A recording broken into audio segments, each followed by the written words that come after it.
Alright, so I'm doing another Inspiration Wednesday, a live one. Well, I guess kind of live. It's live here. And I'm working on this page, again, in my inspiration journal, and I took some clips and I'm just weighting this side of the book down. My book is quite thick from working in it, so I just kind of weight that side down as I work in it, and I do not work in order because I'm quirky like that. So I'm going to put an iron-on, one of my Prima iron-ons, down on this page. The page is already green.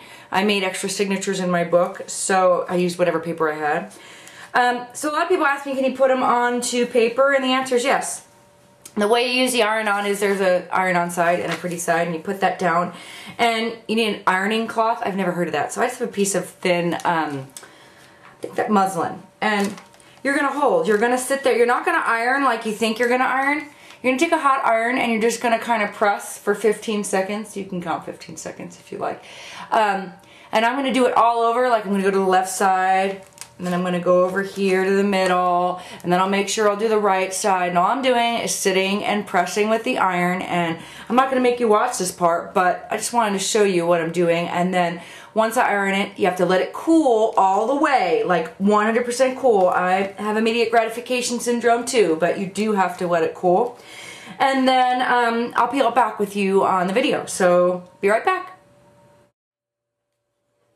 Okay, so I got my coffee, most important, and my iron-on is cool to the touch. And just want to let you know that these are made for fabric. They're real iron-ons, like they're washable and everything. You put them on your clothes just like you remember. But they also work on paper. So you start peeling them back, and that's it. I mean, it's just stupid simple. And they're flocked. They're kind of texture. I know you can't see them in the video, but they're just uber cool. So anyway, there's my green tree. And like I said, I usually kind of go into this not knowing what I want to do, but I do have a bushel of paintbrushes here and some wax paper that I put my paint on while I'm working. And I have some turquoise watercolor paint here. And I'm just going to put a little dab on there because, you know, turquoise is my happy place. And get one of my brushes, and I always have water in my water bottle here. Water bottle. Ooh, water bottle. And maybe like just some sky, like I don't know. And you can tell that this is not acrylic because you can see how light it is. And I am painting right over that tree. Yes, I am. Oh, yes, I am. Because there are no rules. But because it's watercolor, this is going to be the cool thing. I can take my water bottle and just kind of drip it, which again, I'm a huge fan of the drippage. And usually I have a towel. I need to catch my drippage. My Raka towel. And these iron-ons are permanent, so it ain't coming off. You could try. You can pick it off. You can spend a long time trying to pick it off. But, yeah, that's what I'm doing. You might go, but I can't see the tree as well anymore. Layers. Always like me layers. And it's watercolor, so it'll actually spray, I don't know if you can see that, right off of the tree. So the tree's clean again. Alright, so I got that. And I'm probably going to want to dry that a little bit. So I'll be right back, because that's kind of wet. And I'll put some more layers on top of it.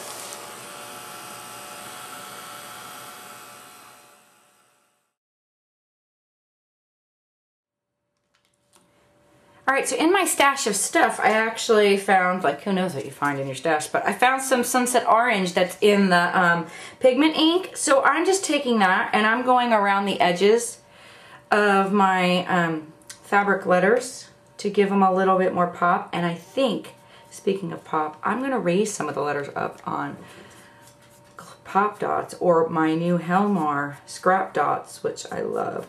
So I'm just going to go ahead and keep kind of inking the edges of these letters, and then I'll come back and show you how I arrange them on the page.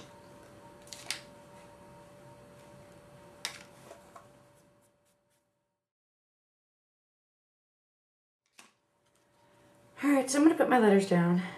This is that scrap dot, so it's a little bit of dimension, but not, I can kind of manipulate it. So that's a short one. This one's going to have a really thick, you like that? Can you see? Whew, I love that.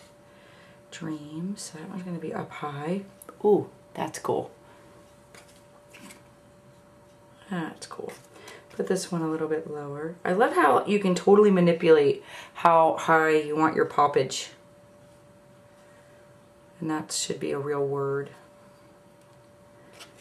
I don't think it is though. Let's get this some thick poppage. Ooh, I like it. Yeah, happy place.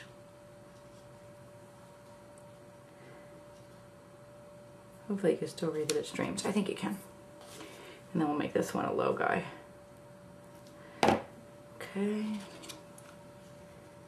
Dreams. Get her there. And then I'll just put some regular quick dry, where did I put it? On there. Dreams. There you go. Dreams. Love that. Love that it's not all lined up too. Okay. Alright, so I'm gonna go get my pens and I'm gonna go play around with the journaling and I will be right back.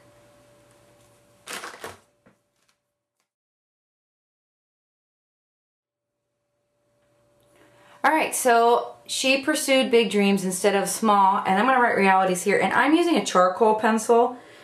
I don't know, it says 59 HB. I don't know the difference. I just know it's a charcoal pencil. And I'm just using my handwriting, and I'm sorry if I put my head in the way. And the reason why I am using, I can't spell and write at the same time, a charcoal pencil is that I really like the fact that it bleeds and it stays aligned. So I'm hoping that after I write this, it's going to bleed gray and kind of make a cool look. I have no idea what it's going to do. So I'm just going to kind of spray it and see what happens and tilt it so it kind of drips. So see, can you see that? Kind of, I like that.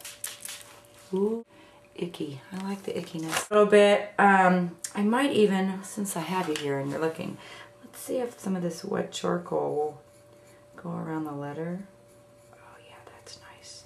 When it's wet, it actually acts as a paint, this charcoal. It's also super good for filling in stamps, like if you stamp what stays on or something.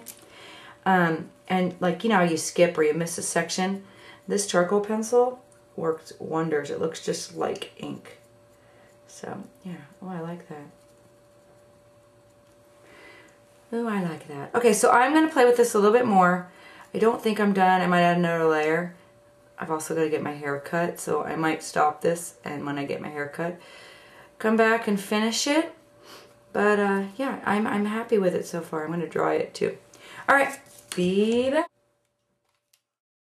Watercolor, and I'm going to come in and kind of highlight the tree, just kind of casting a shadow. That's all I'm doing. Paint and kind of giving it a motion so it's not flat. And I'm going to play around with that and I will be back.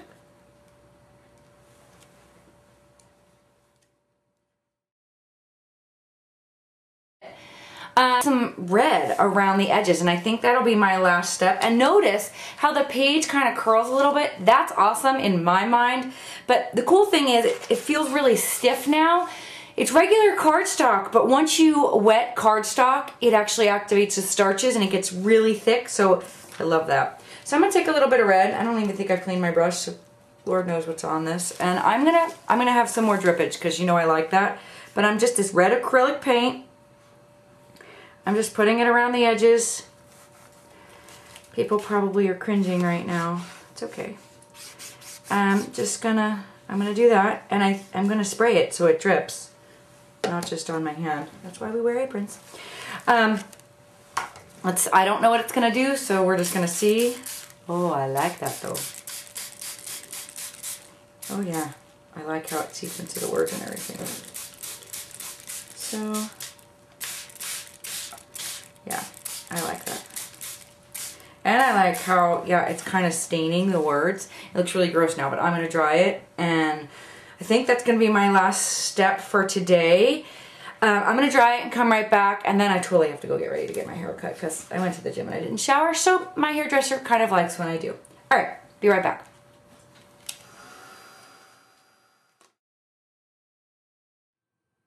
Alright, so page, I put a little bit of bling down there. That's one of the Jenny Bolin butterflies and the date stamp, but that's what she looks like today. Alrighty. See you next Wednesday. And I got my hair colored too. Hi.